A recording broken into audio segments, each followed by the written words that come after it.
বন্ধু আবার চলে আসলাম শিবার কাছে, এখানে খুঁজতে। দেখো শিবা দাঁড়িয়ে আছে, তো টাকাটা পাই। এখনো পর্যন্ত 500 টাকা দিল না, পুজোর জন্য নিল টাকাটা। তো এই শিবা কি করছিস এখানে, কার সাথে কথা আরে বলছিস? বলো না, শোনা, এই একটা তার কাটা বন্ধু চলে এসেছে সাইডে, একটু পরে ফোন করছি, হ্যাঁ। এই এই টাকা টাকা কি বললি তুই?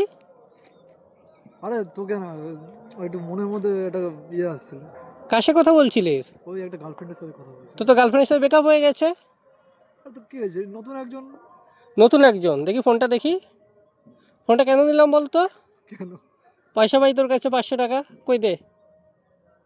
এ ভাই, পয়সা কালকে নিস, আজকে নিয়ে আবার নে। কালকে? তুই কালকে বলি, কালকে আবার কালকে? আরে দিয়ে দেবো ওখানে, চাপ দিস না, দিয়ে দেবো ওখানে কালকে। দিয়ে দিবি তো? কালকে হ্যাঁ, শিওর দিবি? হ্যাঁ, কালকে এই শিওর দিয়ে দেবো। অডিয়েন্সকে সামনে বলছিস তো হ্যাঁ, কালকে হ্যাঁ, দিবি? হ্যাঁ, কালকে শিওর দিয়ে দেবো। শিওর দিচ্ছিস হ্যাঁ, কিন্তু? ফোনটা আমি নিয়ে চলে গেলাম। হ্যাঁ, নিয়ে চলে গেলাম কিন্তু। হ্যাঁ, নিয়ে যা। না ভাই, নিয়ে আস না। কেন, কি হয়েছে আবার? ভাই ও রাত্রে কল করতে পারে আমাকে।